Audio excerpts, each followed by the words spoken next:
Hi, Josh with Flippin' Pages, and today we're going to read Goosebumps Welcome to Dead House by R.L. Stine. Chapter 1. Josh and I hated our new house. Sure, it was big. It looked like a mansion compared to our old house. It was a tall, red brick house with a sloping black roof and rows of windows framed by black shutters. It's so dark, I thought, studying it from the street.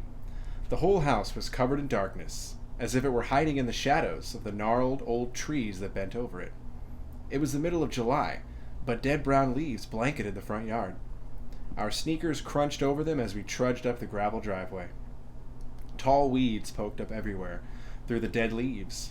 Thick clumps of weeds had completely overgrown an old flower bed beside the front porch. This house is creepy, I thought unhappily. Josh must have been thinking the same thing. Looking up at the old house, we both groaned loudly.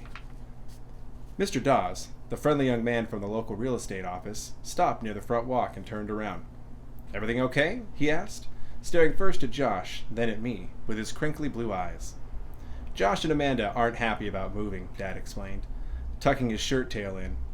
Dad is a little overweight, and his shirts always seem to be coming untucked. "It's hard for kids," my mother added, smiling at Mr. Dawes, her hands shoved into her jean pockets as she continued up the front door. "You know, leaving all their friends behind, moving to a strange new place." "Strange is right," Josh said, shaking his head. "This house is gross." Mr. Dawes chuckled. "It's an old house, that's for sure," he said, patting Josh on the shoulder. "It just needs some work, Josh," Dad said, smiling at Mr. Dawes. "No one has lived in it for a while, so it'll take some fixing up." "Look how big it is," Mom added, smoothing back her straight black hair and smiling at Josh. "We'll have room for a den, and maybe a rec room, too. You'd like that, wouldn't you, Amanda?" I shrugged. A cold breeze made me shiver. It was actually a beautiful hot summer day, but the closer we got to the house, the colder I felt. I guessed it was because of all the tall old trees. I was wearing white tennis shorts and a sleeveless blue t-shirt. It had been hot in the car, but now I was freezing. Maybe it'll be warmer in the house, I thought. "How old are they?" Mr. Dawes asked my mom, stepping onto the front porch. "Amanda is 12, Mom answered, "and Josh turned 11 last month." "They look so much alike," Mr. Dawes told my mom. I couldn't decide if that was a compliment or not. I guess it's true. Josh and I are both tall and thin, and have curly hair like my dad, and dark brown eyes. Everyone says we have serious faces.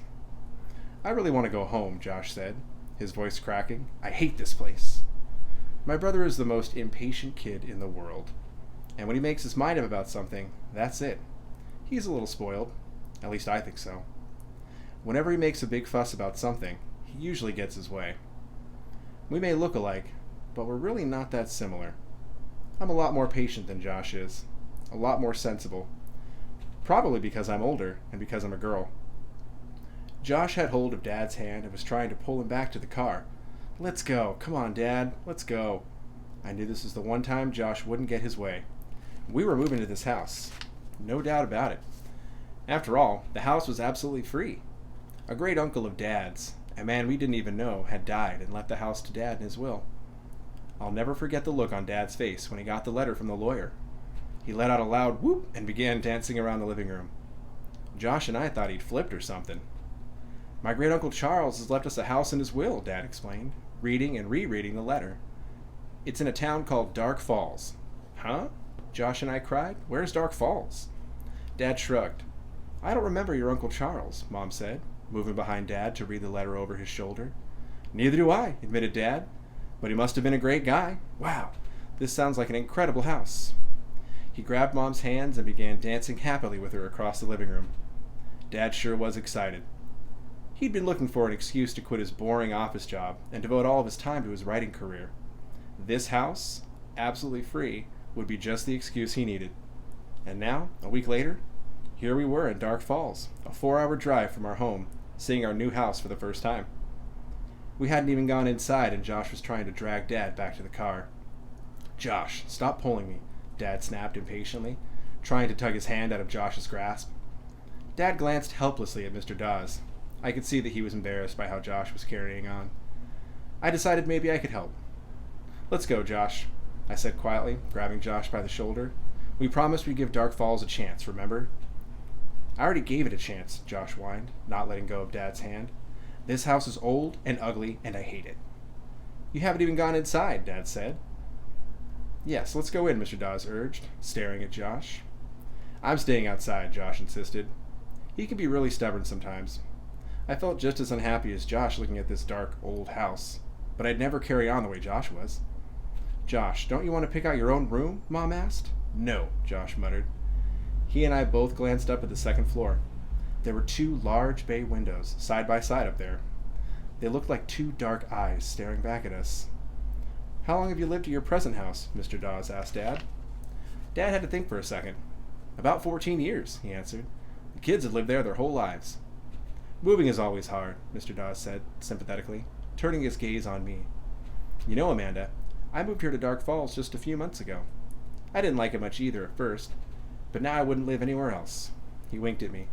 He had a cute dimple on his chin when he smiled. Let's go inside. It's really quite nice. You'll be surprised. All of us followed Mr. Dawes, except Josh. Are there other kids on this block? Josh demanded. He made it sound more like a challenge than a question. Mr. Dawes nodded. The school's just 2 blocks away, he said, pointing up the street. See, Mom quickly cut in. A short walk to school. No more long bus rides every morning. I liked the bus, Josh insisted. His mind was made up.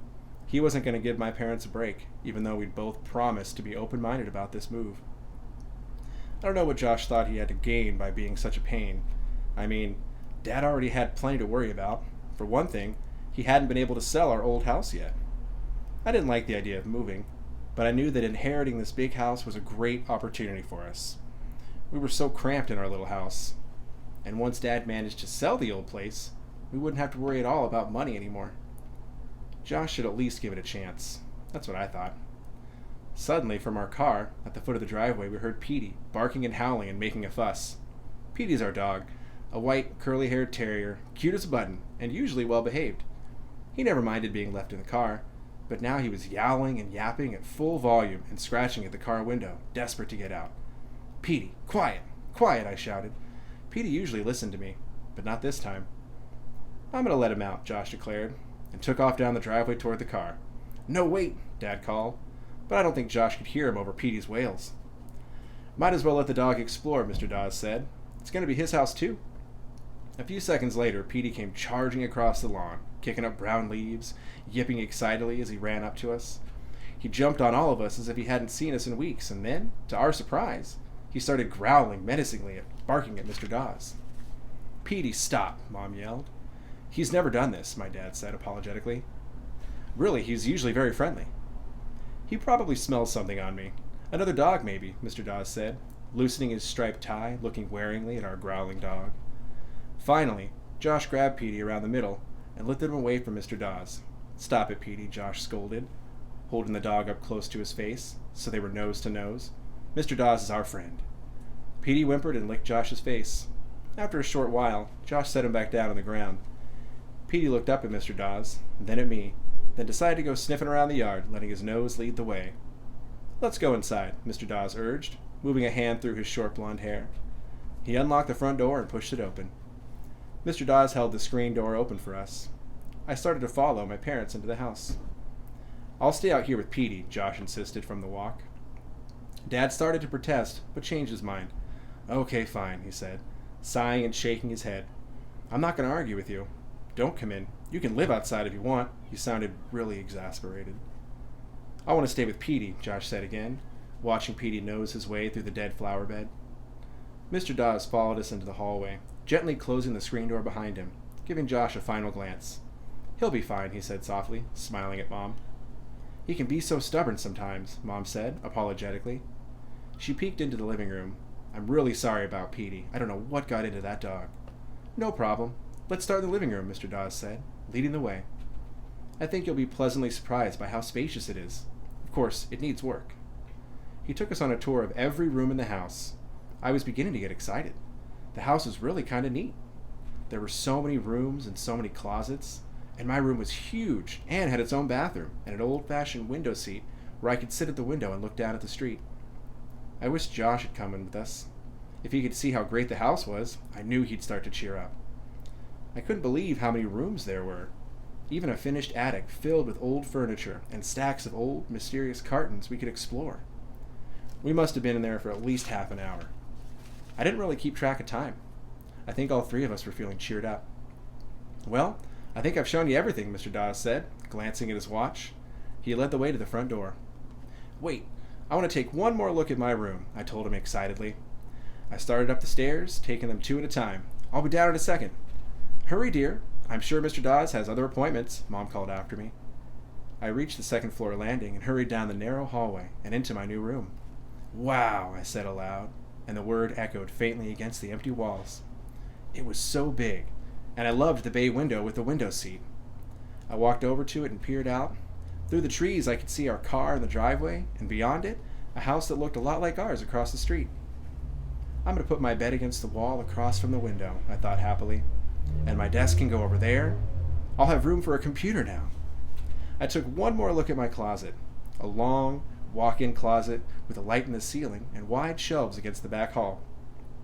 I was heading to the door thinking about which of my posters I wanted to bring with me when I saw the boy. He stood in front of the doorway for just a second, and then he turned and disappeared down the hall. Josh? I cried. Hey, come look. With a shock, I realized it wasn't Josh. For one thing, the boy had blonde hair. Hey, I called and ran to the hallway, stopping just outside my bedroom door, looking both ways. Who's here? But the long hall was empty. All the doors were closed. Whoa, Amanda, I said out loud. Was I seeing things? Mom and Dad were calling from downstairs. I took one last look down the dark corridor, then hurried to rejoin them. Hey, Mr. Dawes, I called as I ran down the stairs. Is this house haunted? He chuckled. The question seemed to strike him funny. No, sorry, he said, looking at me with those crinkly blue eyes. No ghost included. A lot of old houses around here are said to be haunted, but I'm afraid this isn't one of them. I thought I saw something, I said, feeling a little foolish. Probably just shadows, Mom said. With all the trees, this house is so dark. Why don't you run outside and tell Josh about the house, Dad suggested, tucking in the front of his shirt. Your mom and I have some things to talk over with Mr. Dawes. Yes, Master, I said with a little bow, and obediently ran out to tell Josh all about what he had missed. Hey, Josh, I called, eagerly searching the yard. Josh? My heart sank. Josh and Petey were gone.